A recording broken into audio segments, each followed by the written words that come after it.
Hi everyone, it's me Roslyn, our baby dragon, baby Daenerys, and my Hi, this is husband husband. Marcus. Today we just finished watching episode 1 of season 8 of Game of Thrones. And we're waiting for that for a long time because we already watched season 1 to season 7. At first, I don't like to watch it, but my husband told me that I should watch it, so I watched episode 1, season 1 up to season 7, and yeah, I like it. You got hooked. I like it. So now it's season 8, and I think this is the last season, This is the right? final season. Yeah, the final season. Which means there's only 6 episodes. Every episode is going to be an hour and 45 minutes, and so feature length. It's going to be a movie every week, and I'm really excited. I'm really excited to see how it's all going to, finish up. Is the Night King going to be victorious? Is his army of dead going to be unbeatable, or will Daenerys and Jon Snow triumph over all? With the help of all of the Unsullied, the 2 dragons. You have everybody coming together. So, real quick, this is going to be a spoiler discussion about the episode. So, if you haven't seen the episode, please go check out the episode. It's really good. And then come back and watch this reaction. Because we are going to be talking about all the points throughout, what happened, and it's going to be pretty fun. But, so just to start, I would definitely say this episode would be considered an episode of reunions. Everybody's coming back together, reuniting again. I made a list of all the points and all the reunions in order of the time that everybody meets up. So the first reunion you have Bran and Jon meeting up for the first time in Winterfell. And you would think, since Bran is now the three-eyed raven, he basically knows all, past, future, present. He can warg into animals, he can warg into people, he can, he knows all. And, the thing about Bran is that now that he is all-knowing, he doesn't consider himself Bran anymore. He's the three-eyed raven. He's so much bigger than Bran. So when Jon sees him, and he said, oh my gosh, it's like you're a man now. And he said, what did he say? He said, not anymore. What did he say? No, he didn't say not anymore. He said almost a man. Now, when he said that, I thought that, wow, because now that he's the three-eyed raven, he's so much of a bigger, he has a bigger responsibility on his shoulders than just being Bran. When he was just Bran, he was just another member of his house, But now, he can see all, and he has a lot of influence. And also, it is advantage to them because he sees what will happen in the future and what is happening now. So yeah, what was it? If you send a raven, he can see through whatever a raven sees. So if the raven's flying over the Night King and his army, which from what we saw last season, they took one of Daenerys' dragons and killed it, and then they reanimated it into a White Walker dragon, and now they used it to take down the wall, and now they're through the wall. So they're marching, and I would say they're between Eastwatch and Winterfell right now. You still have a lot of players that are scattered throughout the map. You have Tormund, Beric Dondarrion, and the remnants of the Night's Watch still at the wall. And then you have, what's it called? You have Cersei, you have the Mountain, you have Qyburn. They're all down in King's Landing still. She has no plans to help join the fight against the Night King. Whereas Jaime Lannister pledged, his allegiance to fight, the fight against them. Cersei, when they all met together in season 7, and they they brought the White Walker to show them, hey, this is a real threat. You know, nothing kills them unless you set them on fire. They just keep coming, and you know, Cersei was like, she barely was bothered by it, but you know, I think at that moment she's like, okay, she just said whatever it took. She was like, yeah, I'm gonna help you guys, sure, whatever. And then they disbanded. They went back to the north, and Cersei stayed down there. And Jaime, you know, he was like, you know, so, you know, Jaime's talking to his soldiers, talking about how they're gonna plan and everything, and Cersei stops him and says, hey, you know, he's like that would be treason to go up against the queen and what our plan is. You know, it's like, we're not gonna help them. And so that was when Jaime made a choice. And I really thought Jaime was going to die right then because she had the mountain right there. You know, she could basically just ordered him to kill him for betraying her. And she's like, nobody walks away from me. And he turned his back on her. And, you know, he got on his horse and he rode to Winterfell. So, you know, starting at the beginning of season 8, episode 1, you're going to have a boy from Winterfell that's walking through the woods. And as he's walking through the woods, you see Daenerys's army, her army of Unsullied that's marching in. And this army is massive. And just him walking through the woods and then, you know, climbing up the tree to get a better sight of all the army, you see just the scale of how big it is. And also, it's kind of a reminiscent scene of when Bran was, you know, getting up on the high perch of the castle to see Robert Baratheon and his army. Yeah, that's the first scene on season 1, episode 1, Episode right? 1, yeah. That's when he meets Ned Stark, and, you know, it was like the big reunion for that one. But yeah, that was, I mean, I was like, that's pretty cool how they're paralleling all the way back to the very beginning, you know, to kind of like bookend the whole scene. You have Tyrion and Viserys, they're being carried in like a, what's a little hand cart kind of thing, 2-person hand cart. And, you know, just for a little bit of levity, you know, Tyrion being, you know, sometimes the comic relief, he tells Viserys a joke. He just says that he's freezing his balls off in Winterfell. And he told him how Viserys is lucky because he has no balls. And, you know, I thought it was a really quick, funny line. But yeah, so this is the first time that Winterfell has seen dragons. You know, all of that's kind of been myth for them.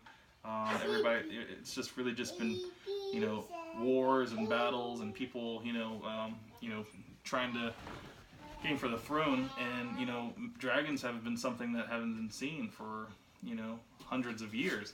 But now, you know, you have Daenerys and her army marching into Winterfell. Dragons, the 2 dragons flying overhead. And then they run. Yeah, they're terrified because they're like, oh my god, you know, like, you know, I mean, I guess when you don't believe in something and something, you know, it would be like, I don't know. And hey, that is dragon. Of course, everyone will run. Right. Yeah, because dragons. Well, what did Daenerys say when they were asking about, you know, like Sansa? She was like, hey, you know, I'm glad that you brought your armies and stuff like that, but how are we gonna feed, you know, this army of Unsullied, this Dothraki horde, this, you know, 2 dragons, you know? She's like, what do they even eat? And Daenerys is like, they eat whatever they want. Whatever they want. So that means that could be people, that could be animals, you know, anything. It could be a whole cart of food. So, yeah, Bran sees Jon, and, you know, Jon walks over to him and he tells him, he's like, wow, you know, you're a man. He hasn't seen him in forever. Like, I think they skipped Bran's story for like an entire season. I think it was like season 6 or whatever. He wasn't even in it because he was like in the tree or something with the 3-eyed raven. But yeah, so he's finally all-knowing Bran. He has all this information, but he doesn't tell him right then and there, hey, you're a Targaryen. He kind of like, he doesn't even look at himself as Jon's brother anymore because he's taken on such this high responsibility. But yeah, that was really interesting when he said that, you know, he's like, you're a man. Jon tells him, he's like, you're a man now. And he's like, Almost a man. Almost a man. Which means that he's so much more than that. Sansa, when they're at the meeting, Sansa, speaks to the last Lord Umber, to the last representative of the Umbers to go and grab the rest of his men. She sends him off, and Lyanna Mormont, the little plucky Mormont girl that is the leader, she questions Jon's leadership in that meeting. She's not happy that he left his crown to go, bend the knee to Daenerys, and basically, give that up just so that he could be second in command to Daenerys. I mean, they said that they wanted him as king, which I can see how that's going to be a conflict, because they're not going to respect Daenerys. They only want to follow Jon. So, we know how Daenerys can be for people that don't bend the knee to her, people that don't submit to her, So that's a conflict that I think is going to come to the head, probably in the next couple episodes. Sorry about that. Yeah. So Tyrion, he tells Winterfell at the meeting that they will have the support of the Lannister army, which we as the audience have already seen what Cersei, has told Jaime, that that was just a ploy. They're really not going to go and help. But at first, did you really believe that they will help them? I didn't. Or no? No. Well, because, Cersei is... Cersei... If the men were under Jaime, yes, they would help. But because Cersei is the queen, and, everybody has to listen to her, they're not going to go in against the queen. That's treason. So she's ultimately has the trump over everybody else, and she's going to say, no, we're not going to help. We're basically we're going to clean up whoever's left. Which, if the Night King... This is the situation, though. So, if the Night King triumphs over Winterfell, everybody that's dead from the Night King becomes part of the Night King's army. That's an even bigger threat. Yeah. So, yeah. That's not a good situation. Gendry Baratheon, he shows up with, 2 trucks full of dragon glass, which, as we've seen, is, along with a Valyrian steel, can take out a White Walker. And so what they're going to start doing is crafting weapons, spears, arrows. And, I think right now this whole episode is just about mounting, building up their resources, everybody joining forces, and yeah. So Gendry, he's played his part. He brought 2 carts full of dragon glass, and it's amazing. They got all that from Dragonstone. Just in case everybody was wondering, where did he get all this dragon glass from? When they were at Dragonstone, that's where all of that was. So later you see Tyrion and Sansa. They finally reunite. They haven't seen each other since Joffrey. When Joffrey was poisoned at his, I guess they call that the Purple Wedding. But yeah, so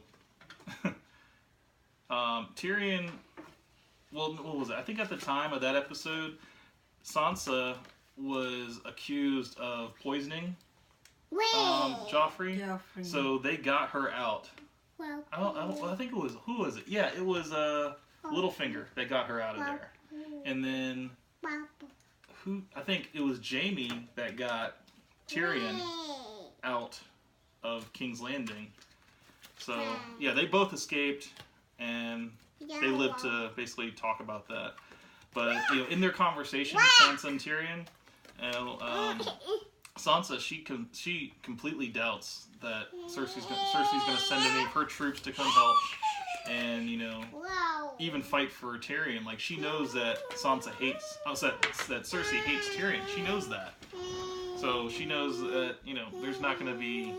She's like, I thought you were a wise man. I thought you were really clever. But for you to believe that, I don't know if I believe that anymore. So next, what happens? You have Jon. He reunites with Arya, and right by the weirwood tree, and they compare swords.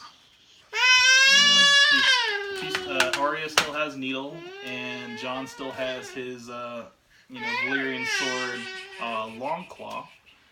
And when he shows him Longclaw, he's like, here it is. And she's like, oh, Valyrian steel? And he's like, are you jealous? But you notice what she didn't do? She didn't show him the dagger that she got from Littlefinger, which is also Valyrian steel. So yeah, she held that from him, which I thought that was kind of interesting. So what happens next? We're back in King's Landing. Qyburn, he informs Cersei about the White Walkers have broken through the wall. And she's just like, good. Awesome. She's like, she wants them to fight it out, Winterfell and the White Walkers to just decimate each other, and then whoever's left is gonna, she'll just take on the rest. But what she doesn't understand is that the army's gonna be doubled. And also, she doesn't know that the White Walkers has a dragon too. So, yeah. If they are in the water or in a boat, so the dragon can kill them also. Do you remember the one dragon that, what was it? I think it was maybe one or two dragons. No, it was two dragons, but one dragon took down the Lannister army. Remember during that one scene? And yeah, just decimated them. They were all in a line and just, that was, so then Euron Greyjoy, he's with the Golden Company. He's on the boats and ships and stuff. He's talking to Yara saying, hey, I'm gonna kill. What did he say? He's like, yeah, no. Yara tells Euron that he joined the wrong side. She believes that Daenerys and her armies and stuff will overthrow Cersei, and that they're going to be an unstoppable force. But Euron is just like, fine, I'll sell the Golden Company to whoever wins. But then at the same time, you have Euron. He really wants to get with Cersei. He's like, I'm at least he's gonna get some of that before it's over with. So I thought that was, Euron. He's a small thinker. He's not thinking in the grand picture. He's just like, oh, I'm gonna get whatever I can get, basically. So, real quick, we're going to talk about the Golden Company. What does the Golden Company have? They have about 20,000 men, you got about 2,000 horses, and 0 elephants, unfortunately. That was something that, I believe that was speculated in the books, or I think it was said last season that they have an army of marching elephants as well. And, elephants, those would basically be like the tanks. They'd be able to just plow through people. They would be a pretty formidable force, But unfortunately, on the ships that they were bringing, you can't transport an elephant on that ship, so that they opted to not have any elephants, unfortunately. And maybe for production reasons, I'm thinking that elephants probably weren't in the cards for that. So, they're already doing so much with dragons, but hey, if they had elephants, that'd be more food for the dragons. That'd probably be able to take care of all. But, so, Euron, he wants a reward from Cersei. He talks to her in the throne room. You have the mountain to her side. And he wants a reward for bringing her the Golden Company, He also, he brought justice to Yara and all of that stuff. So that, Cersei, she turns him down. She basically says, if you want a whore, go get a whore, But if you want a queen, you need to earn her, You need to earn it. And basically, she wants him to help her win the war, and then whatever happens, But then she goes back on it. Like, literally the next scene, she throws him a bone. So, maybe Jaime has been away for too long, and, she's just like, I guess, I don't know, she needed to get her rocks off, I guess. But yeah, she throws him a bone. Next scene after that, you see Bronn. Bronn's having a foursome with 3 girls, and they can't stop talking about the dragons and how they burnt up all the soldiers. And, Bronn's just trying to get him some, and then Qyburn walks in, and he informs him about, about this plan that Cersei has, that if her brother, if he finds a brother, that she will pay him so much gold if she will kill him, assassinate him, for treason, for turning his back on her. And she gives him the crossbow that Tyrion used on Tywin. And so, I mean, Bronn is he's a hired sword, you know. He defended Tyrion. He fought with Jaime, and now he's being hired to kill Jaime. So that's kind of crazy how it's going. But so Euron asks Cersei, you know, how he compares to her past lovers, which, you know, I mean, is that appropriate to ask like right after you have sex? You know, like, hey, so was I better than him, or was I better? How you know, that's not a good conversation to have right afterwards. But especially, you know, like he says, hey, you know, was I better than the king? You know, King we were talking about is Robert Baratheon. And then she's like, you know, he barely knew his way around a woman. And then she's like, well, what about your brother? You know, it was just, and you know, I still find it surprising that Cersei gave him that look. Like, what are you talking about? Like, everybody knows in the whole Seven Kingdoms that they both slept together, and yet they try to keep it a secret still. It's I thought that was pretty ridiculous. So then you're back on the ship, the Greyjoy ship, and you just see soldiers starting taking arrows to the face. And we're like, what's going on here, you know? Theon storms the ship, saves Yara, unties her, and what does she do? She headbutts him. And why did she do that? Because he leaves her. He left her on the boat with Euron, I think, like last season, and yeah, I mean that was a. I think it was like Euron had Yara, like I guess like his arm around her neck or something like that, and he had like another free hand with a sword, and then Theon was on the edge of the ship, and he saw the chance to escape, so he escaped, but. I guess through him escaping with his life, he was able to come back and save her, and you know, she gets up, and you know, they leave together. So they're on the ship, and you know, I think she takes 3 ships back. They're going to be sailing back to the Iron Islands to reclaim it, and Yara will be the queen.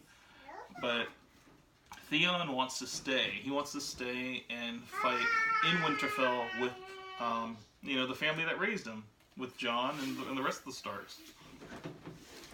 So let's see. In the next scene, you have Jon and Daenerys. They are next to the 2 dragons, and you know, Daenerys gets on the dragon, and she tells Jon to get on the dragon. So we see Jon. You know, I mean, we already knew that Jon was a Targaryen, so that's why the dragons, you know, are, I guess.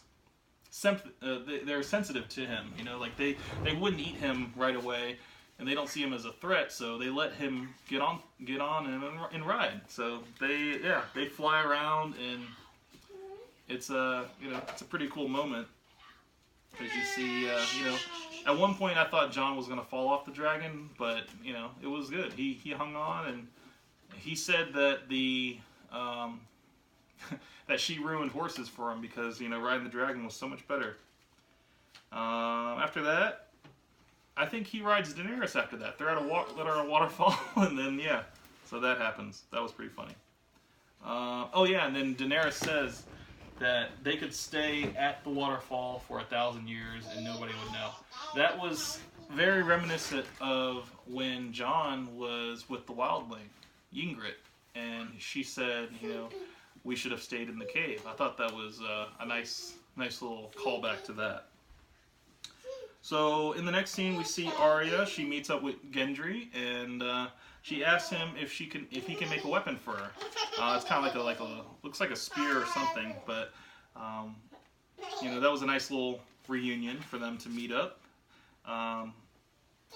Sansa, she is in the next scene with Jon, and she informs Jon that that House Glover, even though they fought with them for many battles and stuff, that they will not fight with them this war. So Daenerys meets with Sam in the next scene, Samwell Tarly, and she finds out that he's a Tarly because he basically asked her for a pardon, and she's like, what do you need to be pardoned for? What crime? He's like, well, I stole a couple books from the Citadel, and she's like, she kind of thinks that's kind of funny, like a little silly crime, and he's like, I also stole a sword, and she was like, well, she's like, the sword was from the Citadel? And he's like, no, the sword was from my house, from House Tarly. And, he's talking, and as soon as he said that, she remembered that,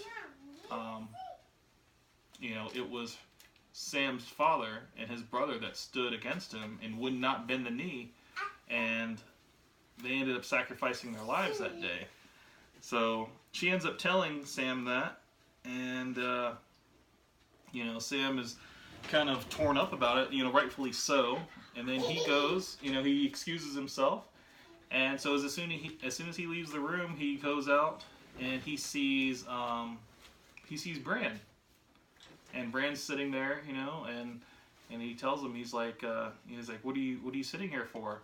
And he said that he's waiting on a friend. He's like, you need to tell Jon, that it's time to tell Jon that he's a Targaryen, And he's like, why don't you tell him, you're his brother. He's like, I'm not his brother. He's like, you're his friend. He trusts you more than anybody. So that was, So that the very next scene, you have Jon underground, in the tombs, the Stark tombs with Ned Stark, Lyanna Stark, and he's lighting candles and stuff, and he basically comes over. Sam comes over there and he talks to Jon, and he tells him that he doesn't tell him that first. He tells him that Daenerys murdered his father and his brother because that was that was, they didn't surrender and stuff, and they didn't bend the knee to her, so she just took him out. And Jon, he expressed his condolences, and then he told him that you're the rightful king. And he's like, no, I'm not. I'm not the rightful king. I bent the knee so we can have Daenerys. And then he's like, no, you're the king, not the king of the north, the king of the 7 kingdoms. So that was kind of a big, like, what do you mean? So that's when he told him. He's like, your father was Rhaegar Targaryen, and your mother was Lyanna Stark. He also tells him that, his real name is Aegon Targaryen, and he is the true heir to the Iron Throne. So now you have, now Jon knows this information.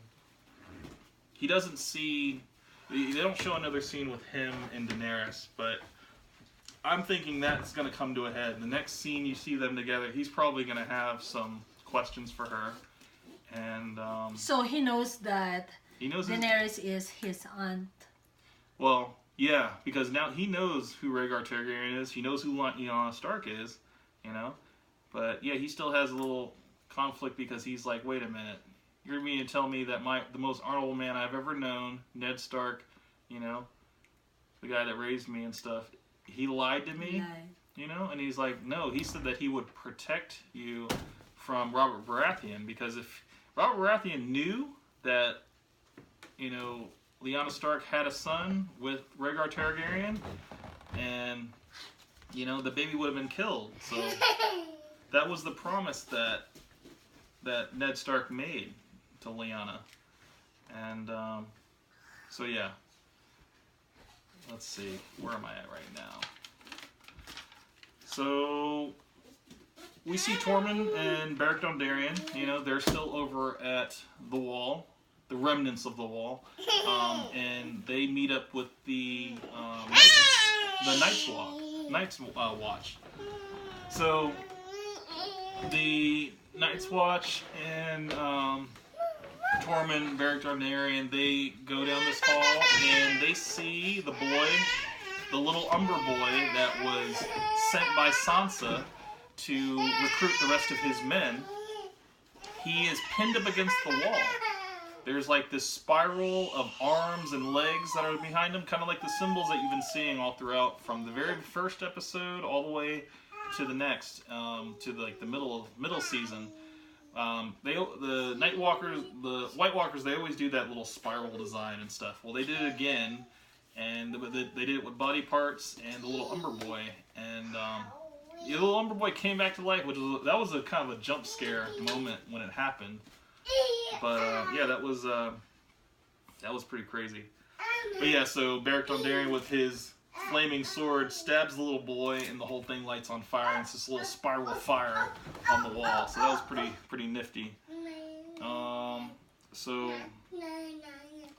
was another funny moment that was on there with the Night's Watch. When they first see Tormund, they said that they're like, stay back, he's got blue eyes. And he's like, I've always had blue eyes. That was a funny moment, I thought. You laughed at that one, I thought. But anyway. So Jaime finally arrives in Winterfell in the next scene. And, you know, he's not trying to, you would have expected him and a couple Lannister soldiers, but no, it's just him. He's all alone. He's alone. So I'm pretty sure when Tyrion sees Jaime, you know, that's when he'll know that Cersei betrayed them, and, you know, if they make it, you know, past the Night King, they're gonna have to bring the fight to Cersei, and I mean, it's basically gonna be the Wildlings, all of Daenerys' army, Jon Snow. All of them are going to go against Cersei and the Golden Company. That's probably going to be, like, after this whole Night King thing. But what do you think? What is the... let's just wait. What is the ending? No, I mean, I think the... Who will win? The Night... You know, the White Walkers, or... Well, the White Walker... If the White Walkers win, the Night King reigns, and he sits on the throne, that would be very dark and very unexpected, because, you know, you'd like to see good triumph over evil, and, you know, this seems like a very unstoppable force, but, you know, I mean, yeah, you do have two dragons against one evil dragon, so if they can overpower this, and I believe the dragon that the Night King has is not the biggest dragon. Oh, really? No, he's not the biggest dragon. Daenerys still has the biggest dragon, so that could be, you know, a slight advantage. I mean, two dragons are better than one, so I don't know. We might see that conflict happen in the next couple episodes, but we'll see. Do I think... So the last scene is Jaime sees... Bran. He recognizes him as soon as he comes into Winterfell. And Bran sees him, but, you know, do you think Bran's going to say anything to him? Do you think he still remembers that or holds a grudge for that? I don't think so. I don't know. But if you already watched the last season, Jaime pushed Bran. Mm-hmm. The very first season, yeah. Very first episode, he pushes Bran out of the window after catching him and Cersei having sex. Mm-hmm. So... And I think, you know, they were still like, hey, we got to keep this a secret and all that stuff like that. You know, I can't have this little person, you know, like, you know, letting everybody, even though everybody already knew already. I just thought that was, yeah. So, yeah, a ton of reunions in this show, starting with Bran and Jon, and then you had, let's see, Sansa and Tyrion. The third reunion was Jon and Arya. The fourth one was Arya and the Hound, which that was, I mean, that whole time that they were together, they had their little, their episode together, and then she left him for dead. They referenced that in this episode, and then, you know, he was like, you know, you left me for dead. He's like, yeah, and also I robbed you too. I thought that was funny. So then, the fifth reunion was Gendry and Arya, and that's when Arya tells him, "Hey, can you make can you make this weapon for me?" Which it looked like an arrow, but it also looked like a spear. So we'll probably see what that weapon's gonna be. And then, hey, maybe she might use that weapon on Cersei. I honestly think that Arya is gonna kill Cersei because she's on her list, and that's like, I just want to. I feel like I want to see that happen. Let's see who else you have. You have for 6. You had Jon and Sam, where Jon was Sam gave Jon that big info, that big life